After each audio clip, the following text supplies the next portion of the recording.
তো গাইস, আজকে পয়লা বৈশাখ, বাংলার প্রথম দিন। তো আমরা মন্দিরে এসেছি। আর এটা হলো ডিগবই কালীবাড়ি, যেটার এস্টাবলিশ হলো তোমার 1935। আর আমরা যখন পৌঁছেছি এখানে অঞ্জলি হচ্ছিলো, খুব ভালো লাগছিলো অঞ্জলি শুনে। আর একটু আগে আসলে আমরাও অঞ্জলি দিতে পারতাম। তো অঞ্জলি দেওয়া তো হলো না, কিন্তু খুব ভালো লাগছিলো, অঞ্জলি হচ্ছিলো। তারপর এই সাইডটায় গেলাম আমরা। এই সাইডটাতে আছে শিবলিঙ্গ, যেখানে মহাদেবের পূজা হয়। আর সব দেখাবো আস্তে আস্তে।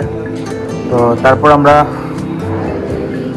ধূপকাঠি মোমবাতি জ্বলাবার জন্য এই সাইডটাতে যোগান দেওয়া রয়েছে আর কি। তো আমরা ধূপকাঠি মোমবাতি জ্বালাচ্ছিলাম। তো আমরা ফ্যামিলি গেছিলাম। তো ধূপকাঠি মোমবাতি জ্বালানো হওয়ার পর, ওরা জ্বালাবার পর আমিও জ্বালাবো। তো একজন তো ভিডিও করতে লাগে না, তার জন্য আর কি। খুব ভালো লাগছিলো।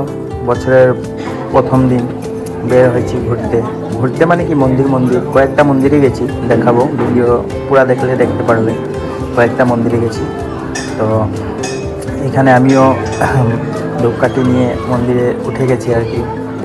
তো ভগবানকে বলার জন্য যে এই বছরটা যাতে ভালো যাক আর কি, ঠিক না? তো দেখছো কীভাবে আমি ধূপকাঠি মোমবাতি জ্বালাচ্ছি। তো ভগবানকে মনে মনে বলছি আর কি, এই বছরটা আমার যাতে কাম সাম ভালো যাক আর কি, আমার ভিডিও অল্প ভাইরাল হয়ে যাক। তো মনে তো হয় না যে হবে ভিডিও ভাইরাল। তো আর আমার ইউটিউব চ্যানেলও অত একটা বেশি সাবস্ক্রাইবার নেই। তো কয়েকটা আর কি ভিডিও করে দেখছি আর কি, যদি ভাইরাল হয়ে যায় চ্যানেলটা গ্রো হয়ে যাবে। তোমাদের সাপোর্ট পেলে আমার চ্যানেলটা গ্রো হয়ে যাবে। তারপর আমরা এদিকটা এসে কালী মন্দির, এটা হলো মা কালী এখানে আছে। খুব সুন্দর দেখতে। তো এখানে চন্দ্রমিত্র আর ফুটা লাগাচ্ছিল, তো আমি উপর থেকে আর কি ভিডিও করে নিয়েছি। এটা মা কালী। তো দেখতে পাচ্ছ কত সুন্দর, দেখেছ? দেখবো সবচেয়ে মানে ওল্ড কালীবাড়ি।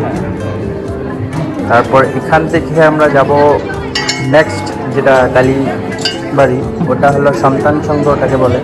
আর ওটা দিগ্বই মিশন পাড়ার সামনে আছে, জনতা হলের সামনে। আর এখানে আমরা এসে গেছি। এটা হলো সবচেয়ে বড় কালী মন্দির।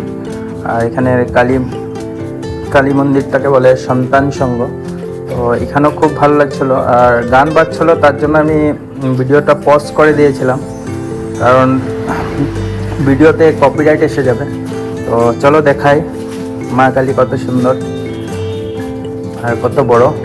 তো দেখতে পাচ্ছ দূর থেকে, এই যে অনেক বড় মানে। তো ডিগবই আসলে এই মন্দিরটাতে আসবে, ভালো লাগবে তোমাদের। আর এখানে সবাই ধূপকাঠি মোমবাতি আর দিয়া যে আছে মাটির বাতি, ওটা জ্বালাচ্ছিল আর কি। দেখেছ অনেক বড়, অনেক বড়। তারপর আমাদের ধূপকাঠি মোমবাতি জ্বালানো হয়ে গেছিলো। তারপর আমরা ওখান থেকে বের হয়ে আমরা এসেছি হনুমান মন্দিরে। তো এখন তক আমাদের 3টা মন্দির হয়ে গেছে। তো এটাই লাস্ট মন্দির। আর আমার মাথাটা অনেক ব্যথা করছিল, তাই মনটা ভালো ছিল না। তো এখানে আমরা পূজা করেছি। এটা হলো ডিগবই হনুমান মন্দির, যেটা তোমার আনন্দপাড়ায় আছে। তো এখানে আমরা ধূপকাঠি মোমবাতি জ্বালিয়ে তারপর এখানে পূজা করেছি। পূজা করার পর আমরা এখান থেকে বের হয়ে শয্যা ঘরে এসে গেছি। আর এখন ঘরেই আছি। তো গাইস, ভিডিওটা ভালো লাগলে লাইক অ্যান্ড শেয়ার করবে, আর লগে চ্যানেলটা সাবস্ক্রাইবও করে দিবে, ঠিক আছে? আর আশা করব যাতে এই বছরটা সবার জন্য ভালো যাক।